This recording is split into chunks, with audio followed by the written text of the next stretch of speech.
Olá, meus amigos, sejam muito bem-vindos. É uma honra estar aqui novamente com vocês e mais um papo aqui com mais um deputado que vem aqui novamente bem-vindo, né? A segunda vez que ele vem aqui e eu digo com vocês com toda a propriedade. É muito bem-vindo aqui, que a gente sabe o trabalho dele, conhece o trabalho, a seriedade do trabalho dele. Então, eu vou fazer só um pedido para vocês, para a gente receber hoje muito bem aqui o deputado Carlos Zaratini, com esse nome italiano, essa pinta de italiano aí também, é italiano mesmo, ô, deputado? Esse sobrenome? Seja muito bem-vindo, é uma honra receber você. Obrigado, Sandro, muito obrigado, eu queria agradecer o convite, né? É uma oportunidade muito boa da gente dialogar com você e com todo o pessoal que te acompanha, e eu sou neto de italiano, bisneto de italiano, né? Que o meu bisavô veio para morar em Pirassununga, né? E Pirassununga foi onde a nossa família começou a crescer aqui no estado de São Paulo, né? Então, muito obrigado aí pelo convite, estamos à disposição sua e de todo mundo. Conheço Terra aqui de 51. Deputado, hoje a gente vai apertar o senhor um pouquinho para a gente buscar as pautas aqui. A gente quer informações sobre esse projeto do gás que o senhor tem aí. Assim, a pandemia começou, nosso público hoje aqui em peso são, só aqui no meu canal, ainda tem um canal do Milton Antunes, do Felipe Brito, e tem o nosso amigo também, João Adolfo, que tem um canal também. Então, só no nosso canal são mais de 650 mil aposentados, pensionistas, no todo somos quase 2 milhões. E assim, começou a pandemia, já tem mais de um ano que essa situação aí está se agravando. Não teve ajuda por parte do governo. A gente sabe que o auxílio emergencial para o pessoal mais jovem e que perdeu o emprego foi crucial, foi muito bom, mas os aposentados não tiveram ajuda nenhuma. E desses 400 mil mortes, quase que a gente já está chegando, 80% são de aposentados e pensionistas. E um pleito que o pessoal está pedindo muito, muito, é a questão da antecipação do 13º salário. Então, assim, a gente está pressionando, está cobrando, está pedindo ajuda para os deputados para estar pressionando o Ministério da Economia. E a pergunta, o que a gente pode fazer para pressionar esse governo a pagar um pleito que é direito do aposentado, é dele, mas o próprio governo está enrolando em pagar? O que a gente pode fazer? O que o senhor, como deputado, pode estar ajudando a gente nesse pleito aí, para a gente pressionar esse Ministério da Economia, que hoje eu fiz uma enquete e perguntei nota que daria para o Paulo Guedes. Aí eles falaram que na melhor das hipóteses, quem tiver satisfeito dá 1, porque a maioria dá 0. Como que o senhor acha que a gente pode pressionar para cobrar esse direito desse pessoal aí? Olha, doutor Sandro, em primeiro lugar, a demora, ela se deveu muito ao atraso na aprovação do orçamento, né? O orçamento era para ter sido votado o ano passado, o orçamento deste ano, 2021, era para ter sido votado em dezembro do ano passado. Só que o governo interferiu na votação aqui na Câmara por conta da eleição da presidência da Câmara. Então, o objetivo do governo era impedir que o Rodrigo Maia aprovasse o orçamento, e eles achavam que ia ganhar, como ganharam com o Arthur Lira, e aí eles queriam votar com o Arthur Lira presidindo. Então, eles atrapalharam a votação, não houve a votação. Passamos o mês de janeiro, é o recesso parlamentar, iniciamos fevereiro, teve a eleição da presidência, e em seguida veio a votação do orçamento. Bom, a votação do orçamento foi feita lambança, como diz o povo, né? Por quê? Porque eles, para arrumar dinheiro para emendas dos deputados que apoiam o governo, porque tem as emendas parlamentares normais, são iguais para todo mundo. O que eu tenho de emenda parlamentar, todos os outros deputados e senadores têm o mesmo valor. Só que o governo, para fazer a sua maioria, ele abre emendas adicionais, o que a gente chama de emendas extraordinárias. E aí, os deputados do Centrão, que apoiam o governo, resolveram fazer um bolo bem gordo. Eles iam ficar com 16 bilhões e resolveram ficar com 30 bilhões para emendas parlamentares. Por quê? Porque o ano que vem tem eleições. e os deputados querem apresentar obras, querem apresentar resultados nos municípios onde eles têm base. Pois bem, da onde eles foram tirar o dinheiro?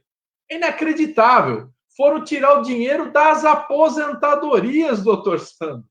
Cortaram as despesas que são obrigatórias, porque a aposentadoria é obrigatória, o 14º salário, o abono salarial é obrigatório. Então, eles foram tirar daí para colocar como emenda. E aí criaram uma situação que não tem pé nem cabeça, como eu falei, uma lambança. Porque o que aconteceu? O governo não poderia sancionar esse projeto, essa lei do orçamento, com uma irregularidade desse tamanho. E isso paralisou durante mais um mês, quase, a assinatura do orçamento, né? E, finalmente, o orçamento só foi assinado agora, na quinta-feira passada. Né? Então, foi assinado depois de todo esse imbróglio político causado pelo próprio governo. O Paulo Guedes, né, depois que ele... Primeiro, ele não trabalhou, não acompanhou a votação do orçamento, não cuidou do que estava sendo votado, e depois ele criou 1000 problemas na negociação política. Resultado, o governo teve que vetar uma parte, exatamente a parte que tirava recursos das aposentadorias e do abono, né? Recompôs esse recurso e manteve uma parcela lá de emendas parlamentares. Bom, tudo isso atrasou. E para poder pagar o 14º, para poder pagar o adiantamento, né, do 13º dos aposentados, ele precisa ter o orçamento funcionando, né? Então, o orçamento descendo. Então, só agora que o governo pode fazer isso. Mas o que é estranho nisso tudo? O governo não tem pressa nenhuma. Ele deixa o tempo passar. É como o auxílio emergencial. Era óbvio que o auxílio emergencial não podia acabar em dezembro. E o que aconteceu? Eles deixaram acabar o auxílio emergencial em dezembro, janeiro, recesso parlamentar. Em fevereiro, eles mandaram uma emenda constitucional que permitia 44 bilhões de reais para fazer o auxílio emergencial. Você está vendo? Mas eles esperaram todo esse tempo. Isso podia ter sido feito em dezembro. E o auxílio correr janeiro, fevereiro, março. Não, só foi ser votado a emenda constitucional em fevereiro, e eles só mandaram a medida provisória do auxílio em março. Então, as pessoas só estão recebendo em abril. Quer dizer, o governo não passa fome, o governo não tem conta para pagar. O governo que eu estou falando é os governantes, né?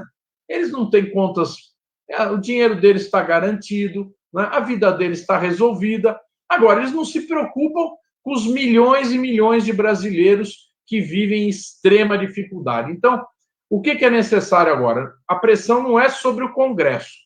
O Congresso não tem o que fazer nesse caso. A pressão é sobre o Bolsonaro e o ministro Paulo Guedes. É esses dois que têm que se coçar, como a gente fala, tem que se mexer para pagar o 13º dos aposentados. Adiantar que é uma coisa justa e necessária. E aqui no canal, deputado, um papel que a gente faz aqui é esclarecer o que está acontecendo. E é como eu já disse, é uma despesa obrigatória. Ele já anunciou que injetar esse dinheiro na economia é 50 bilhões que vai para a economia. Ele já anunciou. Parece que ele não está preocupado com a economia. É um ministro da economia que não está preocupado com a economia. É um ministro da economia que não está preocupado se o pobre está passando dificuldade. Então, assim, a gente tem essa pauta aí que a gente está cobrando. Ano passado, quando a pandemia começou, o aposentado não estava apertado. E eles adiantaram sem o aposentado pedir. Causou problema. Aí agora que o aposentado está mais de um ano sem receber nada, eles não querem adiantar quando então, o aposentado tem.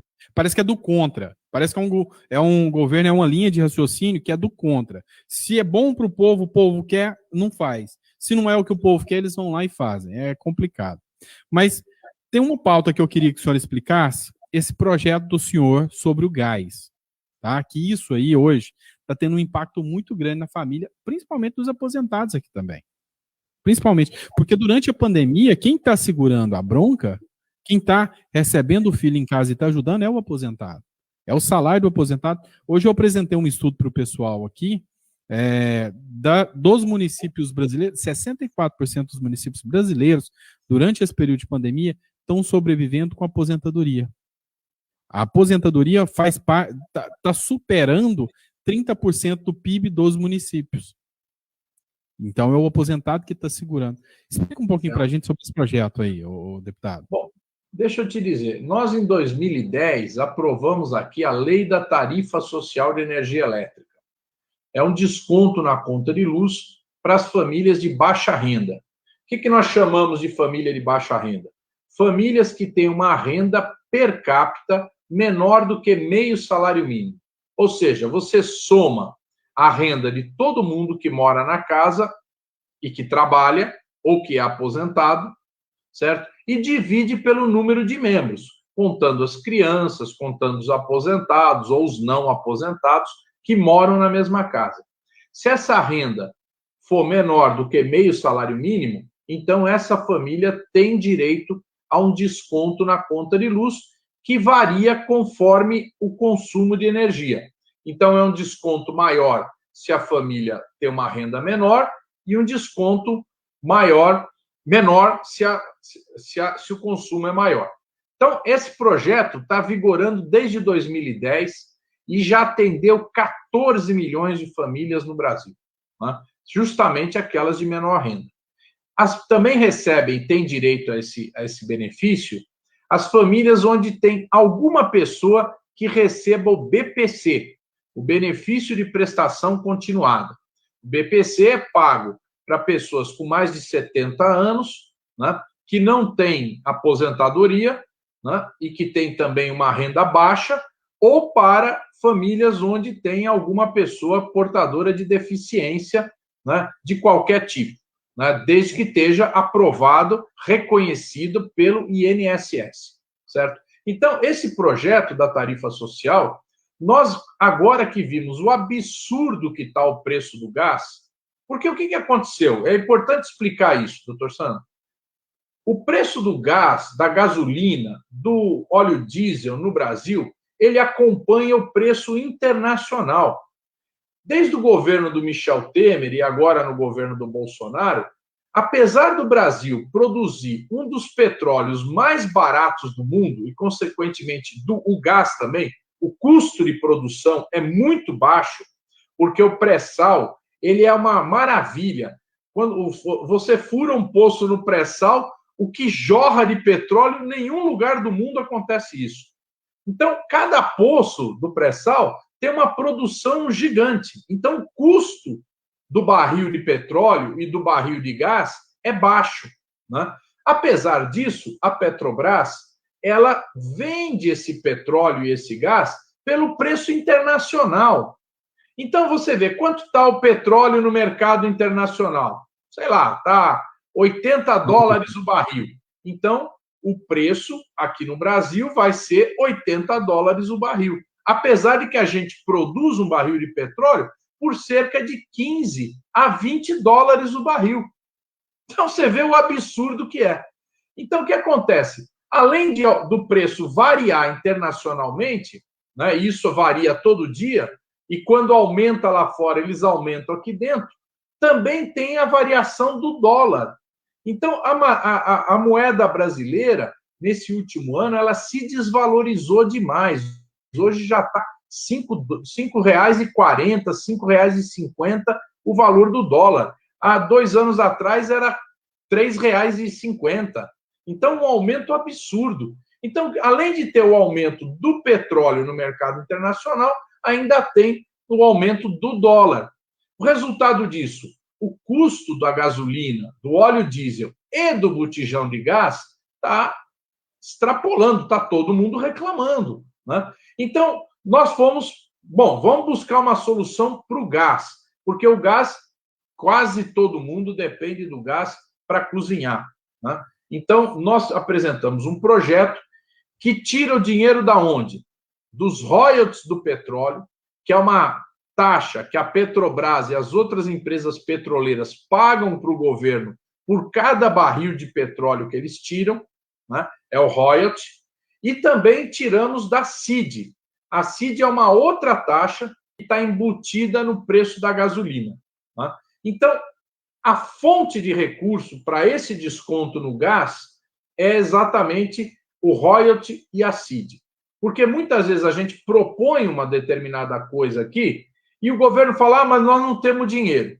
Então, eu estou dizendo aonde tem dinheiro, da onde tirar o dinheiro para subsidiar o gás. E esse gás, esse vale gás, esse desconto no gás, seria dirigido para as famílias de baixa renda, aquelas com renda até meio salário mínimo per capita e aquelas que tiverem alguma pessoa que receba o BPC. Então, esse é o nosso objetivo, né? A gente garantir um barateamento no preço do gás aqui no Brasil, porque está incomodando demais, as pessoas não estão conseguindo comprar gás e tem gente que já voltou a cozinhar com lenha. Olha só o perigo. Ou com álcool, com espiriteira de álcool, que também é um perigosíssimo e pode machucar, causar queimaduras muito fortes, né? Então, esse projeto nós apresentamos, mas ainda ele vai começar a tramitar agora, né? Ele vai começar a ser discutido. A gente espera que ele caminhe rápido, porque a necessidade é grande. E ao que depender aqui do canal, nós vamos fomentar esse projeto. Quando a gente pegou o projeto da margem dos consignados, ele era um projeto que já estava morto, parado. E a gente mobilizou tanto, e o pessoal não entende que os aposentados eles estão começando hoje a participar das redes sociais. Hoje ele está começando a ficar antenado. E ele cobra pelos direitos. Foi ele que construiu o Brasil. Então hoje ele está começando a cobrar. Ele liga, ele cobra, ele pressiona. E a gente pressionou tanto que a gente chegou ao ponto de conseguir aprovar esse projeto, que foi a MP 1006, teve a votação, a gente acompanhou, a gente viu o senhor votando lá, a gente costuma acompanhar, no dia que teve a votação desse projeto, tinha 12 mil pessoas assistindo online ao vivo, a votação. Tinha 12 mil pessoas. E a gente viu toda a votação e o pessoal saía lá da Câmara, vinha aqui no canal e conversava, e a gente repassou essa votação. E esse projeto do gás é um projeto que tem nosso apoio total. Nós vamos pressionar, vamos estar sempre divulgando. Geralmente a gente lança 2, 3 vídeos todo dia e a gente sempre vai estar promovendo esse projeto aí, porque é um projeto bom, tá? O que é bom para o nosso Brasil, nós vamos abraçar e vamos colocar essa pauta aí para frente, tá? Nós vamos pressionar. Não adianta a gente esperar que aconteça lá se o povo também não mobilizar. O povo tem que saber quem fez o projeto. Nós temos um projeto aqui hoje, deputado, e a gente já conversa claramente com todos os seguidores aqui. É muito injusto a gente não ter uma bancada do aposentado. A gente está trabalhando para pegar os parlamentares que estão lá dentro e que ajudam o aposentado para constituir uma bancada, para constituir aquele grupo onde a gente vai divulgar para os aposentados, olha, essa pauta eu defendo. Então, por exemplo, um projeto como esse, que é a pauta do gás, a gente coloca, é um projeto bom. Tem um projeto da margem social que eu já vou explicar para o senhor agora. Assume o compromisso, não, se é em favor do aposentado, eu vou votar. E nós vamos divulgar aqui para todos os aposentados, hoje só aqui no canal são milhares, a gente quer que fica lá quem vota a favor, a gente precisa ter uma bancada. Eu não entendo como que uma classe que tem 30 milhões de pessoas, 35 milhões de pessoas no Brasil, não tem uma bancada. Os evangélicos conseguem colocar, a bancada ruralista consegue colocar, e cadê a bancada do aposentado? Cadê os eleitos pela pauta do aposentado? É por isso que o aposentado hoje só sofre. Olha só, 20%, quase 20% do eleitorado de 2020 era idoso. Se esses 20% souberem votar em pautas que são deles, eles não teriam sido massacrados com a reforma da Previdência, eles não seriam esquecidos, teriam que se humilhar para brigar por um 13º. Hoje, se fosse um pedido da bancada evangélica para o Bolsonaro já pagar o 13º, ele já tinha pago até o 14º. Mas, infelizmente, o pessoal aqui está aprendendo. A gente começou a engatinhar. Em 2022, a gente vai colocar a nossa bancada lá dentro. A nossa intenção é pelo menos 1, 2 deputados de cada estado. E o aposentado tem força e poder para isso. Pode ter certeza. E o senhor está na nossa lista, pode ter certeza. Obrigado. Deputado, nós temos um projeto também que chama o Projeto da Margem Social. Esse projeto, aqui no canal, o que a gente faz? Como o 14º é um projeto que a gente idealizou também, essa margem social também. Já tem essa linha de crédito para aposentar, para profissionais liberais, advogado, contador, médico. Eles têm uma linha que liberou para eles de 5% ao ano, limitada a R$100 mil. A gente pegou esse projeto do senador Girão, adaptou a necessidade do aposentado, então a gente colocou algumas regras. O limite máximo da parcela é 5% do valor da remuneração, o limite máximo do empréstimo é R$20 mil, não pode pegar mais do que isso, e essa linha de crédito tem uma taxa de juros de 5% ao ano. Se o governo pensar, o auxílio emergencial deveria ter vindo para o aposentado também. Mas não veio. Já que o governo não tem condição, ou alega que não tem condição de ajudar o aposentado, se ele libera uma linha de crédito como essa, é o aposentado que vai injetar o dinheiro no filho para ele montar um pequeno negócio. E outra, com uma garantia indiscutível.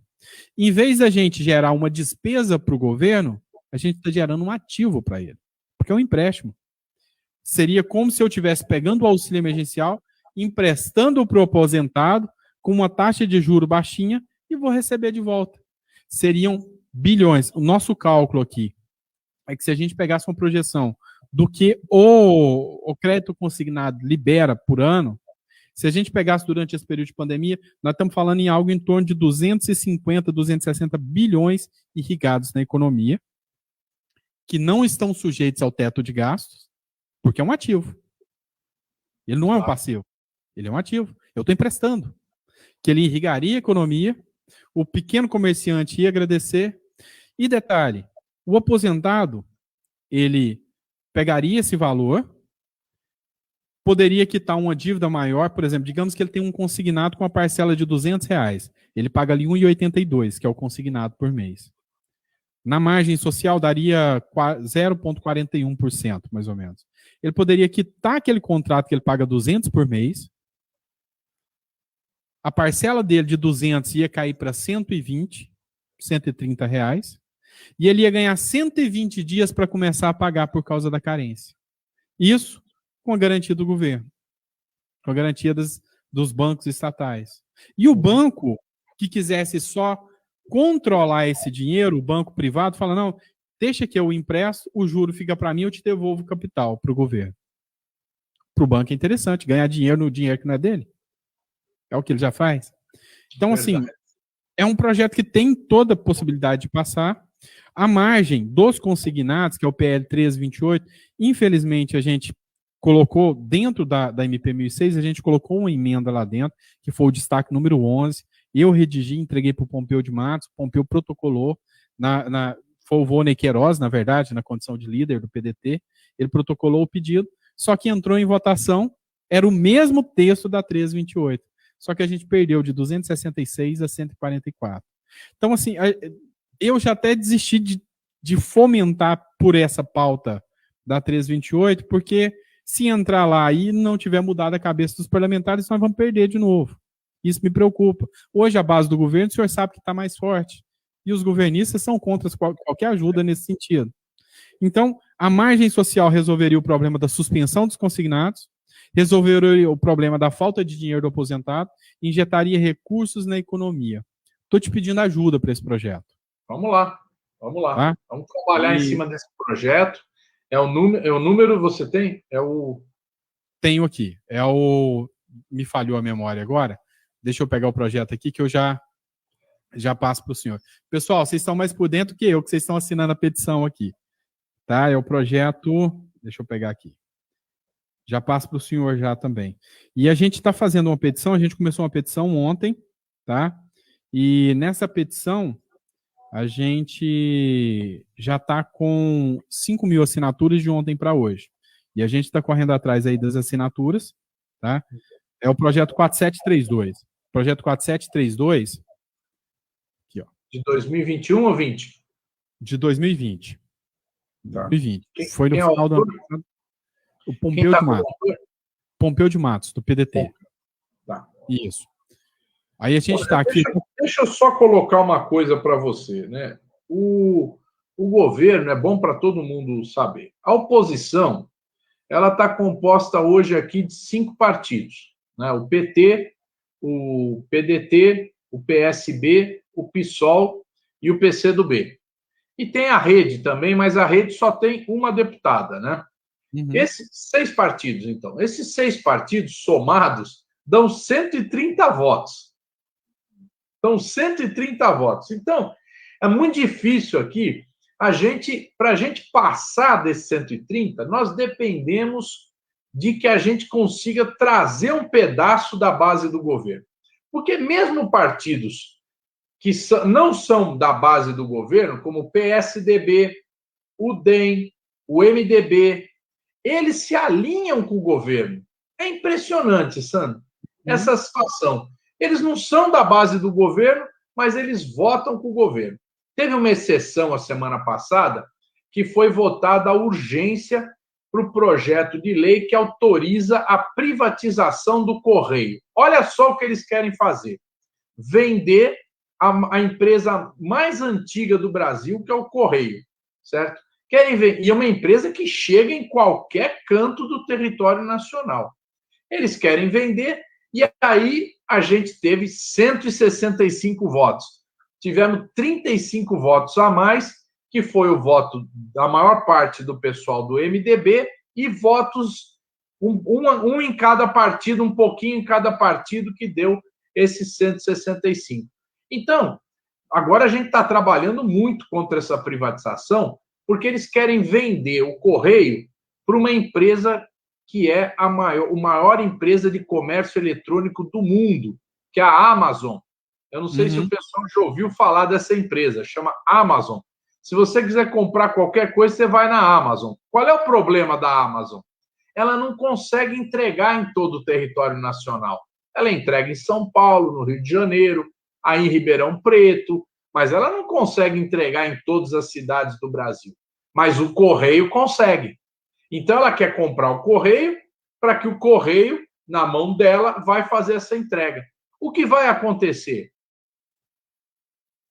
Essas empresas de comércio eletrônico brasileiras, como, por exemplo, a Magalu, que é do Magazine Luiza, vão ter dificuldade, porque o Correio vai estar na mão do concorrente. E os pequenos comerciantes? As lojas de eletrodoméstico. Imagina só, você vai poder comprar um liquidificador pela Amazon e vai ser entregue lá no interior do Amazonas, né? E o comerciante que está lá no interior do Amazonas não vai conseguir vender. Então, nós precisamos... Não é que eu sou contra o comércio eletrônico. Ao contrário, é um avanço que a gente tem, mas que também a gente tem que fazer que ele respeite, né? Com que ele respeite os pequenos comerciantes. Com toda certeza. Voltamos ao ar? Tá. Voltou. Deu uma travadinha, mas já voltou. Pode continuar. Oi? Voltou. Tá ok já. Pronto. Tá. Então, deputado, a gente precisa criar meios para a gente começar a resgatar essas pautas. É por isso que a gente está trabalhando. Assim, aqui a gente joga aberto com o público. A gente não tem essa questão de, eu posso falar isso, não pode. Eu já joguei muito claro com eles a questão dessa bancada BBB que a gente brinca lá, né? Que é a do boi, da bala e da Bíblia. A gente já jogou aberto para eles e falou, sem a bancada vocês não vão conseguir. Exemplo prático que eu estou falando para vocês é isso aqui que o deputado falou. São 6 partidos que fazem oposição. São quantos deputados? 130, não é isso? Dos nossos 130. Do total de 513, né? Sim. O senhor votou a favor da suspensão, que a gente acompanha o seu voto. A gente já sabe que votou. Foram 140 que votaram a favor. Alguns que são da outra base que votaram a favor. A grande maioria votou contra a suspensão. Ou seja, para liberar, como o próprio deputado aqui disse, a gente está questionando muito até a questão do orçamento, a gente está falando muito sobre essa questão por causa do 13º, tirar dinheiro da Previdência para colocar para emendas parlamentares, para ajudar os amigos do rei. E era o famoso toma lá da cá que não existiria mais, né, deputado? É. E tá lá. Então, assim, a gente mostra bem para o pessoal aqui, a gente fala claramente para eles. Cadê? Cadê a sua representatividade aposentado? Cadê a sua representatividade cidadão brasileiro que precisa das pautas? Todos aqui sabemos que durante esse período de pandemia, quem morreu foi o aposentado, a grande parte. Eu fiz um cálculo aqui com o pessoal aqui sobre a morte dos aposentados. Nós já tivemos uma reforma da Previdência em 2019. Uma reforma mortal que teve agora novamente com essa pandemia. Foram mais de 4 bilhões em economia com aposentadorias. Exatamente. Com aposentadorias. Se você pegar 80% recebe, 70% recebe cerca de um salário mínimo, dos 390 mil mortos que já alcançamos aí, infelizmente, dos 390 mil mortos, 70% é aposentado. Se você fizer um cálculo de A mais B, passa dos 4 bilhões de reais de economia. Então, a intenção é o quê? Não pagar. Deixa acontecer. Vamos ajudar para quê? Vamos preocupar com a economia para quê?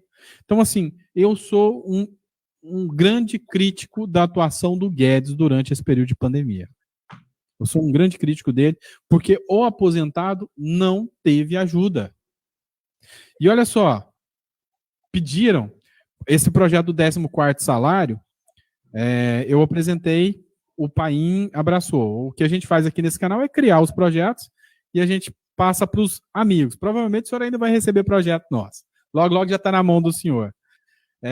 Então a gente passa para os amigos. Quando a gente criou o 14º e entregou para o senador Paulo Paim, ganhou uma repercussão grande, a gente foi convidado para uma reunião na CDH, lá no Senado. E fui convidado para a reunião dos líderes também. E o Flávio Bolsonaro perguntou, então apresenta a receita para pagar esse 14º? Eu falei, pois não, vamos te apresentar a receita agora. O governo Bolsonaro, quando pagou o auxílio emergencial, teve uma apuração do TCU, do Tribunal de Contas da União, que 42 bilhões de reais, isso está lá, documentado pela TCU, pelo Tribunal de Contas da União. 42 bilhões foi para alguns políticos, foi para militares, foi para alguns servidores, foi para traficante, foi para empresários, foi para quem não devia. 42 bilhões. Por uma bruta coincidência, o senhor sabe quanto que a gente precisa para pagar o 14º? 42 bilhões. Só que eu falo mais. Segundo o que eles disseram, mas é difícil, o governo não consegue recuperar. Eu falei, não consegue? Deixa eu te explicar uma coisa. Existe uma coisa que se chama lei de anistia, que se quiser aprovar, aprova. Você, servidor público, que pegou o dinheiro do auxílio emergencial indevido, ou você, parlamentar, que pegou o auxílio emergencial indevido, se eu, governo, falar, olha, você pegou R$ 1.200, 2 parcelas, ou 3, vamos dizer que sejam as 3, R$ 1.800. Se você me devolver com 50% de multa, eu te dou anistia.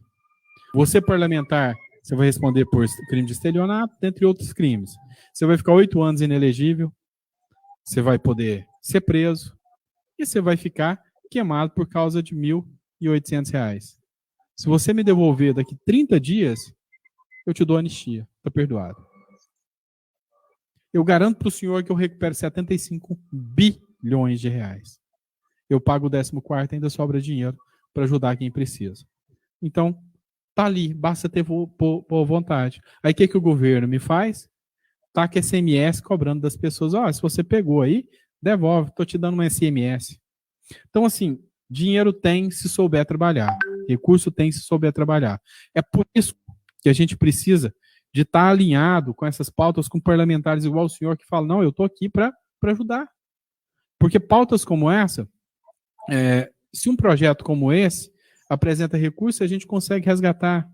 Então, a gente juntos consegue mobilizar a sociedade e parlamentares para cobrar. Esse projeto do gás, o senhor passa para mim o número, tudo certinho, nós vamos fomentar. Quer queira, quer não. Independente se você é esquerda, direita, uma coisa você precisa para se manter lá: voto. E quem dá o voto é o povo. Então, A partir do momento que o projeto do gás...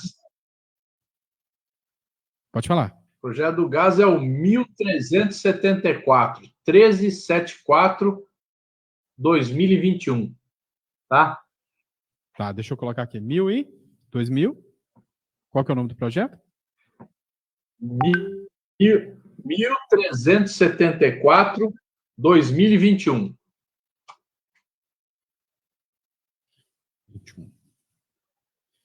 Isso.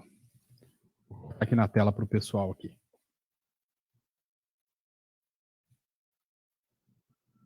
Pronto. Pessoal, vamos anotar esse projeto aqui, ó, que é hora de começar a ligar lá no Arthur Lira. Nós vamos, 1374, 2021. Nós vamos ligar lá no Arthur Lira, nós vamos cobrar, nós vamos pressionar. Arthur Lira é parlamentar também, gente. Em 2021 ele precisa de voto. Então, se você começar a ligar e pressionar, ele pensa, ó, eu vou perder voto se eu não fizer isso.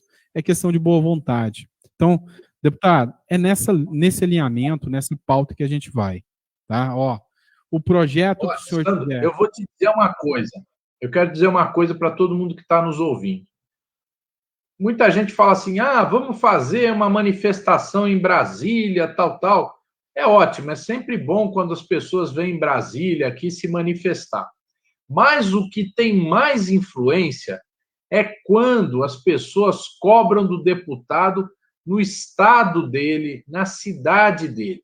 Então, quem está aqui nos ouvindo, quem é lá, por exemplo, de Pernambuco, cobra os deputados de Pernambuco. Quem é de São Paulo, cobra os deputados de São Paulo. Quem é de Goiás, cobra os deputados de Goiás. E assim por diante. Então, vocês têm que fazer uma lista dos deputados do seu estado, né? E começar a cobrar. Vou dizer para vocês, os da oposição, praticamente todo mundo vota junto, né? Tem um ou outro que escapa de vez em quando, então é bom cobrar. Mas se concentra mais naqueles deputados que estão aí no chamado Centrão, no PSDB, no MDB, né? É esses que a gente tem que buscar o voto, correr atrás desse voto, tá? Então, essa é uma tática muito importante. Cada um cuida do seu estado. Boa. Tá vendo? Cada dia que a gente faz uma live aqui é uma aula, é um aprendizado. É por isso que tem algumas pessoas que gostam, não gosto de política, eu não quero, não vou me envolver, não vou envolver o meu canal com política. Não faça isso, assim você não vai estar ajudando ninguém. Porque o nosso foco aqui é conhecer quem ajuda. Esses que ajudam, a gente quer lá de volta. Igual uma grande injustiça que aconteceu, porque não tem muitos deputados ou senadores que levantam a bandeira específica do aposentado e pensionista. Tem outras pautas também, mas que levantam são poucos. Um exemplo é o nosso amigo aqui do canal, aqui já, o Arnaldo Faria de Sá. Ele não conseguiu reeleição. Entendeu? Então, assim, o nosso foco é mostrar quem faz pelo aposentado e quem merece estar lá.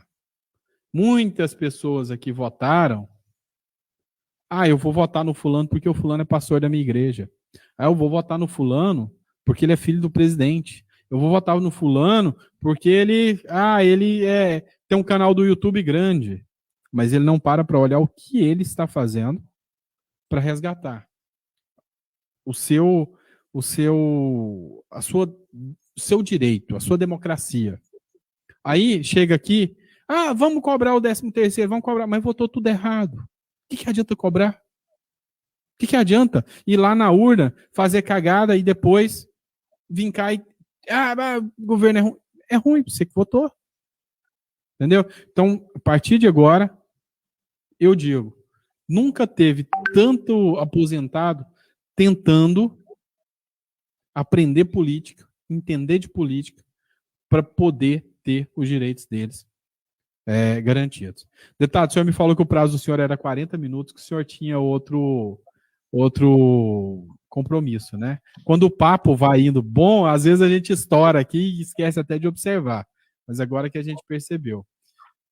Pode ficar à vontade para falar o que o senhor achar importante aí para o pessoal. Eu queria falar uma coisa também que a gente está brigando muito aqui para votar a medida provisória do auxílio emergencial. Todo mundo sabe, o auxílio emergencial foi reduzido A maior parte das pessoas estão recebendo R$ 250, tem gente recebendo 150, e quando for uma mulher que cuida da casa sozinha, recebe 375. Só que agora só pode receber uma parcela por família, né? Antes, quando eram R$ 600, eram 2 parcelas por família. Então, teve família que recebeu 1.200, né? Ou mesmo essa mulher que cuida sozinha da casa também recebeu 1.200. Então, vai diminuir o número de pessoas que vai receber de 67 milhões para 44 milhões de pessoas. E por apenas 4 meses. Né? Já foi o mês de abril e agora teria, então, maio, junho, julho. Né? O que nós queremos? Nós queremos que vote essa medida provisória. O Arthur Lira coloque em votação essa medida provisória. Por quê? Porque aí nós vamos ter oportunidade de melhorar isso daí. Aumentar o valor, aumentar o prazo, fazer com que algumas categorias que não recebem possam receber. Eu vou dar um exemplo aqui. Pessoal que faz transporte escolar. Ora, as escolas pararam. Os professores estão recebendo salário. Os funcionários da escola estão recebendo salário.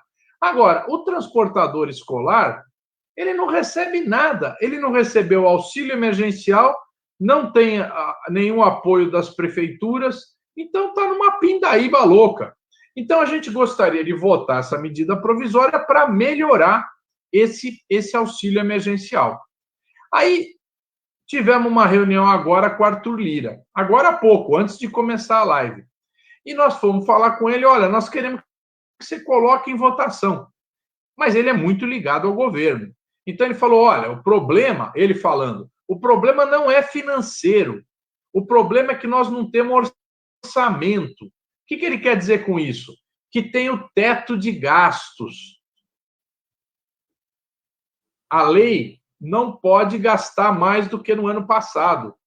Né? E aquele orçamento de guerra do ano passado, ele foi um orçamento à parte, ele não foi o orçamento de 2020, ele foi um orçamento separado. Então, eles estabeleceram esse teto de gastos e o governo tem arrecadação para melhorar o auxílio emergencial, mas por causa do teto de gastos, não aumenta. Então, qual é o problema? Nós precisamos mudar o teto de gastos para permitir que o governo melhore o auxílio emergencial. Porque o auxílio emergencial, além de favorecer as famílias, ele ajuda a economia, porque as pessoas vão comprar, vão gastar esse dinheiro, né? Vão comprar alimento, vão comprar uma roupa, vão pagar uma conta, e isso faz com que a economia gire, com que a economia melhore, gere emprego, a situação não vai para o buraco com tanta violência. Então, nós estamos nessa luta. Eu queria deixar essa lembrança aqui, porque agora nós vamos ter o dia 1º de maio, sábado, e essa é uma das questões principais do dia 1º de maio. Aumentar o valor do auxílio emergencial também, melhorar o benefício dos aposentados. Estamos juntos nessa. Obrigado, mestre. Conte sempre com a gente aqui no canal, sempre é uma honra estar recebendo o senhor. Da primeira vez não foi diferente, agora mais respeito e mais admiração ainda por saber que tem parlamentares lá que votam. A gente acompanhou seu voto, a gente postou aqui no canal, deu mais de 200 mil visualizações, porque o senhor representou o aposentado no dia da votação da suspensão. Meus parabéns, elogio a quem merece e pode ter certeza que a gente tem orgulho de saber que tem parlamentares igual o senhor. Muito obrigado e sempre que possível conte com a gente. Obrigado. Obrigado. Pessoal, boa noite a todos, boa semana aí. Abraço, deputado. Obrigado, viu?